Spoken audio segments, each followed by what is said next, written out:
Bergeser ke Yaman, saudara, serangan udara koalisi Arab Saudi menghantam sebuah pasar di Yaman Utara. 10 orang tewas termasuk diantaranya anak-anak. Warga setempat mengatakan serangan ini menargetkan kelompok pemberontak Hutsi. Manajer rumah sakit yang menangani korban serangan menyalahkan serangan.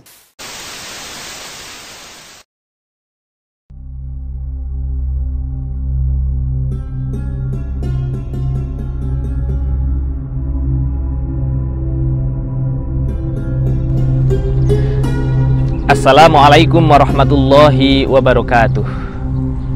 Sahabat-sahabat, kawan Islam, para siswa Madrasah Aliyah Negeri dan Madrasah Aliyah Swasta di mana saja Anda berada. Pada kesempatan video ini saya akan menyampaikan kisah tentang Nabi Muhammad SAW ketika menunaikan haji wada.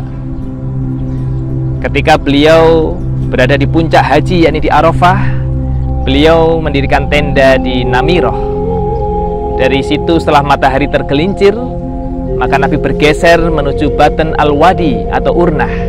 Disitulah Nabi Muhammad SAW menyampaikan pidato yang sangat berwibawa. Di atas ontanya, beliau menyampaikan ajaran-ajaran, nasihat-nasihat yang berisi pokok-pokok atau prinsip-prinsip dalam ajaran Islam. Di saat itu Nabi menyampaikan, ayyuhan nas innamal mu'minuna ikhwatun. Sesungguhnya setiap orang beriman adalah bersaudara. Di sini digunakan redaksi ikhwah yang artinya adalah saudara kandung. Meskipun sesungguhnya umat Islam itu adalah berbeda-beda keturunan, berbeda ras, tapi mereka dianggap sebagai suatu saudara kandung. Maka ketika Rasul menyampaikan hal ini, seluruh umat Islam yang hadir pada saat itu sebanyak 100.000 muslim, para tamu-tamu Allah menyatakan, kami mendengarkan dan membenarkan wahai Rasul. Rasul kemudian menyampaikan, Allahumma fashhad. Lantas Nabi Muhammad SAW melanjutkan pidatonya, bahwasanya karena umat Islam itu bersaudara, maka tidak halal bagi umat Islam untuk mengambil harta dari sesama saudaranya, kecuali yang diberikan sukarela berdasarkan keikhlasan. Kemudian yang kedua, umat Islam juga jangan sampai berpaling dan menjadi kafir dengan saling berbunuhan antara satu dengan yang lainnya. Ini adalah pesan yang sangat besar yang diwasiatkan oleh Nabi kepada umat Islam pada saat itu, yang tentunya berlaku hingga saat ini. Sehingga kita merasa sedih ketika di berbagai belahan dunia umat Islam saling menghantam, saling berbunuhan dan saling berperang hanya karena perbedaan ideologi, perbedaan garis perjuangan, ataupun dengan alasan-alasan politik dan hal-hal yang bersifat duniawi.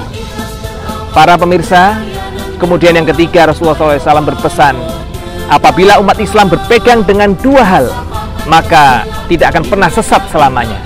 Yakni yang pertama adalah Al-Quranul Karim, Kitabullah, dan yang kedua adalah sunnah Nabi Muhammad SAW.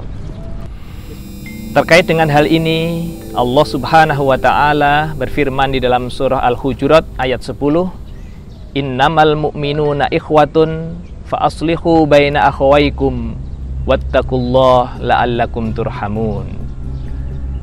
Sesungguhnya umat yang beriman adalah saling bersaudara, maka damaikanlah saudara-saudaramu itu ketika mereka berselisih, dan bertakwalah kepada Allah agar kamu mendapatkan curahan kasih sayang dari Allah. Terkait dengan hal ini, ayat selanjutnya, ini ayat 11 dan ayat ke-12 surah Al-Hujurat lebih memberikan detail lagi terkait dengan persaudaraan umat Islam ini. Antara lain adalah tidak boleh saling mengolok-olok, tidak boleh saling menjelekkan, tidak boleh panggil-memanggil dengan gelar-gelar yang buruk, tidak boleh saling bersuudzon, berburuk sangka, tidak boleh saling mencari-cari kesalahan, dan juga tidak boleh ngelendengi atau menggosip sesama saudaranya. Kemudian para pemirsa dan para siswa dimanapun Anda berada, terkait dengan ini pula Rasulullah SAW bersabda di dalam hadis Arba'in yang tentu sebagian dari kalian mungkin hafal, yakni hadis yang ke-35, al-muslimu akhul muslim la yadlimuhu wala yakhdhuluhu wala yakdzibuhu wala yahkiruhu. Sesungguhnya seorang muslim adalah saudara untuk muslim yang lainnya, Karenanya ia tidak boleh berbuat zalim, tidak boleh menelantarkan saudaranya, tidak boleh berdusta, dan tidak boleh menghina yang lainnya. Para pemirsa, kawan muslim di mana Anda berada, barusan kita sudah melaksanakan sholat subuh. Di situ kita bisa menyaksikan beberapa perbedaan khilafiyah di kalangan umat Islam. Dimulai dari niat, ada yang membaca niat usolli fardhol subhi, ada yang dalam sholat tidak membaca niat. Kemudian ketika membaca Al-Fatihah, ada sebagian yang membaca Bismillahirrahmanirrahim dengan suara jahar, ada yang membaca Bismillahnya di dalam hati, ada yang tidak membaca Bismillah sama sekali.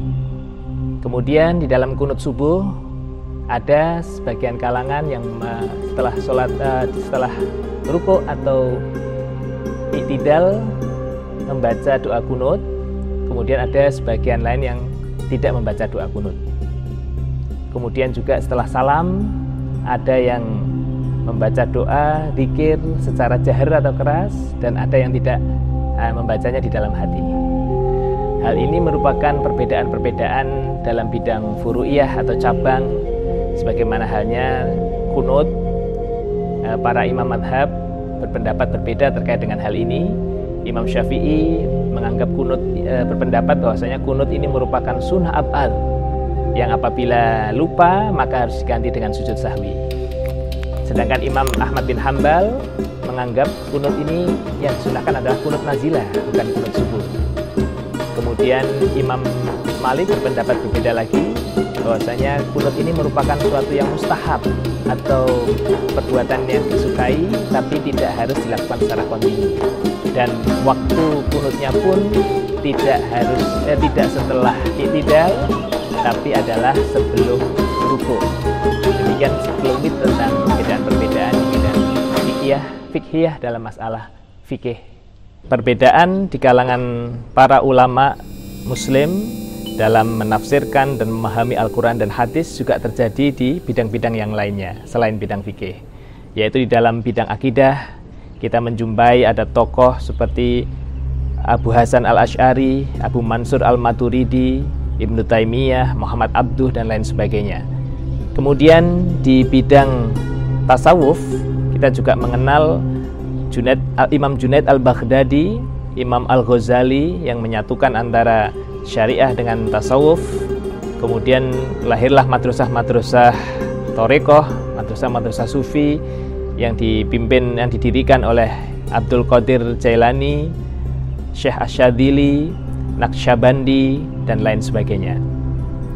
Dan dalam hal bidang pemikiran-pemikiran keislaman, kita juga menjumpai tokoh-tokoh seperti Jamaluddin Al-Afghani dengan pan-islamismenya, Muhammad bin Abdul Wahab dengan gerakan pemurnian agamanya, kemudian Sayyid Ahmad Khan dengan gerakan modernisasi keislaman. Kemudian kita juga mengenal Nurholis Majid, Abdurrahman Wahid dengan pemikiran-pemikiran progresifnya yang menyegarkan dunia pemikiran keislaman. Kawan Islam, perbedaan-perbedaan di kalangan para ulama itu menambah hasanah kekayaan wacana keislaman. Ini tentunya kita sebagai generasi pengikut dari para ulama tersebut hendaknya tidak menjadikan perbedaan-perbedaan itu sebagai sumber perpecahan ataupun pertikaian, tapi justru menjadikan perbedaan-perbedaan seperti itu sebagai rahmat dari Allah, datangnya kasih sayang dari Allah kepada kita semua. Para pemirsa, kawan muslim di mana saja Anda berada, para peserta Matsama, siswa Madrasah Aliyah Negeri maupun swasta di Jawa Tengah khususnya dan seluruh Indonesia, kita akhir-akhir ini sering dihadapkan pada satu problematika umat, yaitu munculnya terorisme, di mana sebagian teroris ini adalah oknum-oknum yang kebetulan dia beragama Islam. Ini meresahkan kita bersama karena turut mencoreng mayoritas umat Islam yang sebetulnya hidup di dalam kedamaian dan menjadi rahmat bagi masyarakat di sekitarnya. Para pemirsa, teroris ini lahir dari wacana atau cara berpikir yang radikal bercampur dengan ekstrim. Munculnya pemikiran radikal dan ekstrim ini adalah karena penyakit ahmak. Apa itu penyakit ahmak? Yaitu kurangnya wawasan pada sebagian orang Islam, sehingga dia mudah sekali menerima informasi-informasi yang sebetulnya tidak benar atau hoax. Dia meyakini itu sebagai suatu kebenaran ajaran Islam dan dia mengamalkan, seperti membunuh orang yang non-muslim yang tidak bermusuhan dengan umat Islam, bom bunuh diri, melukai sesama manusia, dan lain sebagainya. Ini tentunya merupakan suatu problem umat yang harus dipecahkan bersama. Bagaimana cara pemecahannya? Adalah dengan berupaya semaksimal mungkin bergerak bersama-sama untuk mengembangkan pemahaman yang benar tentang Islam yang ramah, bukan Islam yang suka marah. Dan ini semua bisa terjadi apabila kita semua mengembangkan wawasan keberagamaan, wawasan toleransi dalam mengatasi berbagai macam perbedaan-perbedaan. Dan seperti halnya disampaikan oleh Rumi di dalam puisinya, mendengarlah dengan telinga toleran, melihatlah dengan mata pandangan kasih sayang, dan berbicaralah dengan cinta. Para pemirsa, siapa yang tidak kenal dengan Kiai Haji Muhammad Dahlan, tokoh pendiri Persyarikatan Muhammadiyah? Dan siapa yang tidak kenal dengan Kiai Haji Hasyim Asy'ari, pendiri Nahdlatul Ulama? Pada kesempatan ini saya ingin bercerita tentang persahabatan dua tokoh besar nasional ini yang bisa jadi belum banyak diketahui oleh kalian sebagai para siswa Madrasah Aliyah. Kawan Islam, Kiai Haji Ahmad Dahlan lahir pada tahun 1868 di Kauman, Yogyakarta. Beliau adalah putra dari Khatib Keraton Yogyakarta. Beliau juga silsilahnya merupakan turunan dari Maulana Malik Ibrahim atau kita kenal dengan Sunan Gresik. Pada suatu ketika usianya sudah dewasa, Kiai Haji Ahmad Dahlan yang ketika mudanya bernama Muhammad Darwis ini diutus oleh Sri Sultan Hamengkubuwono ke-7 untuk belajar menuntut ilmu ke Mekah. Dan di Mekah beliau bertemu dengan sahabatnya, yakni Kiai Haji Hasyim Asy'ari. Kiai Haji Hasyim Asy'ari dulunya pernah belajar bersama dengan Kiai Haji Ahmad Dahlan ketika beliau berdua belajar di Madura dan di Semarang. Ketika beliau belajar di Mekah, Kiai Haji Ahmad Dahlan menekuni ilmu-ilmu pemikiran dan pergerakan keislaman, di antaranya Jamaluddin Al-Afghani, Muhammad bin Abdul Wahab, Said Ahmad Khan, dan lain sebagainya. Sedangkan Kiai Haji Hasyim Asy'ari lebih fokus kepada minatnya di bidang ilmu hadis dan khazanah keilmuan salaf. Pemirsa, sedangkan Kiai Haji Hasyim Asy'ari lahir di Jombang pada tahun 1871. Ia adalah putra dari Kiai Haji Asy'ari yang mengasuh sebuah pondok pesantren di Jombang. Pada usia 13 tahun, beliau sudah membadali atau menjadi pengganti bagi orang tuanya dalam mengajar kitab suci karena kecakapannya dalam ilmu alat, yaitu ilmu bahasa Arab. Kemudian pada usia 15 tahun, Kiai Haji Hasyim Asy'ari berkelana ke berbagai pesantren untuk menggali samudera keilmuan di bumi Nusantara ini. Beberapa pesantren yang menjadi tempat belajar Kiai Haji Hasyim Asy'ari adalah pesantren di Wonocolo Jombang, di Probolinggo, di Langitan, di Trenggilis, Bangkalan Madura, dan di pesantren di Semarang. Nah, pada saat Kiai Haji Hasyim Asy'ari belajar di Bangkalan Madura di bawah asuhan Mbah Khalil, maka disitulah Kiai Haji Hasyim Asy'ari bertemu dengan Kiai Haji Ahmad Dahlan yang waktu itu terkenal dengan nama Muhammad Darwis. Mereka berdua, dua pemuda ini kemudian diutus oleh Mbah Khalil untuk melanjutkan menuntut ilmu kepada Mbah Kiai Haji Soleh Darat di Semarang. Konon mereka tinggal sekamar selama 2 tahun selama menuntut ilmu di Semarang dan menjadi sahabat yang sangat karib. Melalui tangan dua tokoh ulama nasional ini, yakni Kiai Haji Ahmad Dahlan dan Kiai Haji Hasyim Asy'ari, lahirlah dua ormas Islam terbesar di Indonesia, yakni Persyarikatan Muhammadiyah dan Nahdlatul Ulama. Dua organisasi ini menjadi contoh bagi diterapkannya ukhuwah Islamiyah dalam kehidupan yang nyata, karena organisasi ini dan juga para pemeluk penganutnya bahu-membahu mengisi kemerdekaan anugerah dari Allah berupa kebebasan dari penjajahan dan mengisinya dengan perjuangan bangunan di segala bidang. Persyarikatan Muhammadiyah didirikan pada tanggal 18 November 1912 di Yogyakarta oleh Bapak Kiai Haji Ahmad Dahlan. Organisasi ini bergerak di bidang pendidikan, sosial, kesehatan, ekonomi, dan lain sebagainya. Sampai sekarang pengikutnya sudah 50 juta lebih. Adapun tujuan dari Muhammadiyah ini adalah pergerakan yang memperjuangkan kemurnian ajaran agama Islam, yaitu membersihkan ajaran dakwah dari pencampuran-pencampuran tradisi lokal yang seringkali merusak esensi dari ajaran agama tersebut, seperti halnya jargon memerangi TBC atau singkatan dari taklid, bidah, dan khurafat. Persyarikatan ini saat ini dipimpin oleh Profesor Dr. Kiai Haji Haidar Nasir. Beliau membawa pergerakan ini untuk menampilkan organisasi Muhammadiyah sebagai organisasi modern yang membawa karakter kemajuan. Islam berkemajuan adalah salah satu jargon yang diperjuangkan oleh Muhammadiyah dan jadikan visi organisasi tersebut. Para pemirsa, kawan Islam dimanapun saja Anda berada, keunggulan dari organisasi ini adalah pada pengelolaan bidang pendidikan formal, kemudian rumah sakit, kemudian pelayanan-pelayanan sosial seperti panti asuhan dan lain sebagainya, dan juga di bidang ekonomi. Organisasi Nahdlatul Ulama didirikan oleh Kiai Haji Hasyim Asy'ari beserta dengan Kiai Haji Wahab Hasbullah pada tanggal 31 Januari 1926 di Surabaya.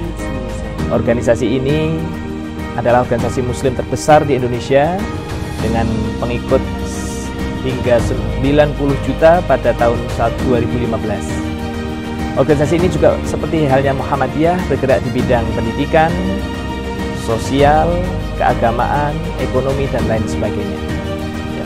NU adalah organisasi yang mengusung faham Ahlus Sunnah wal Jamaah, yakni faham pertengahan yang memiliki moderasi antara faham yang menonjolkan pada nakli atau tekstual dan juga ekstremitas akli atau rasional.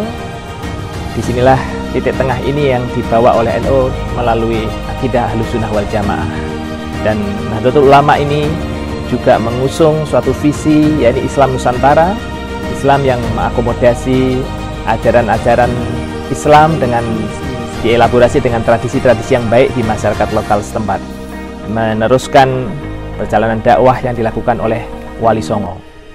Organisasi ini saat ini dipimpin oleh Kiai Haji Said Aqil Siraj, memiliki keunggulan di dalam pendidikan di pondok-pondok pesantren, yakni pendidikan informal, lembaga-lembaga torekoh dan tasawuf, dan banyak ulama-ulama sufi yang memperkaya hasanah keislaman di Nusantara. NU dan Muhammadiyah turut berpartisipasi di dalam perjuangan meraih kemerdekaan dan mempertahankannya dari para penjajah. Kita mencatat peristiwa pada tanggal 22 Oktober 1945, dihasilkanlah suatu keputusan dari hasil rapat konsul-konsul, yakni setara pengurus wilayah NU se-Jawa dan Madura di Surabaya, Jawa Timur. Dari rapat ini dihasilkanlah suatu keputusan yang dikenal dengan nama Resolusi Jihad. Resolusi Jihad ini diyakini mampu menggerakkan umat Islam khususnya dalam perjuangan melawan penjajah Belanda setelah diproklamirkannya kemerdekaan. Segera setelah dikumandangkan resolusi jihad ini, maka seluruh dari Hizbullah atau tentara Islam saat itu Melalui Hizbullah ini dapat direkrut banyak sekali para pemuda, khususnya para santri yang berjuang melawan Belanda meski dengan persenjataan, fasilitas yang sangat terbatas dan juga dengan keterampilan mereka yang apa adanya. Mereka berjuang mempertaruhkan nyawanya dalam pertempuran ini. Resolusi jihad ini memiliki sumbangan besar pada terpecahnya konfrontasi antara tentara Indonesia, masyarakat dengan kolonial Belanda pada tanggal 10 November 1945 yang dikenal dengan nama Hari Pahlawan. Pengurus NU di tingkat pusat, para kiai menyampaikan di dalam resolusi jihad tersebut bahwasanya umat Islam, seluruh umat Islam yang berjarak 94 km dari lokasi pertempuran di Surabaya itu, maka hukumnya adalah wajib ain untuk terlibat di dalam pertempuran melawan penjajah tersebut. Para pemirsa, para santri, para siswa Madrasah Aliyah di mana saja Anda berada, banyak santri menjadi korban dalam peristiwa pertempuran 10 November tersebut. Dan peristiwa ini tentunya lahir dari resolusi jihad yang diputuskan pada tanggal 22 Oktober 1945. Atas dasar inilah maka PBNU di bawah kepemimpinan Kiai Haji Said Akil Siraj mengusulkan kepada Presiden saat itu, yakni Presiden Jokowi, pada tahun 2015 agar tanggal 22 Oktober ditetapkan sebagai Hari Santri Nasional. Dan usulan ini diterima dan mulai sekarang dan seterusnya pada tanggal 22 Oktober ditetapkan sebagai Hari Santri Nasional. Baik kawan Islam, ada satu tantangan untuk kalian semua setelah menyaksikan tayangan video ini adalah menjawab 3 pertanyaan dari kami, tim kawan Islam. Yang pertama adalah sebutkan dalil pentingnya ukhuwah Islamiyah. Kemudian pertanyaan yang kedua, ceritakan kembali kisah persahabatan antara Kiai Haji Hashim Asy'ari dengan Kiai Haji Ahmad Dahlan. Kemudian pertanyaan yang ketiga, kapan peringatan Hari Santri Nasional? Demikian 3 tantangan untuk kalian jawab.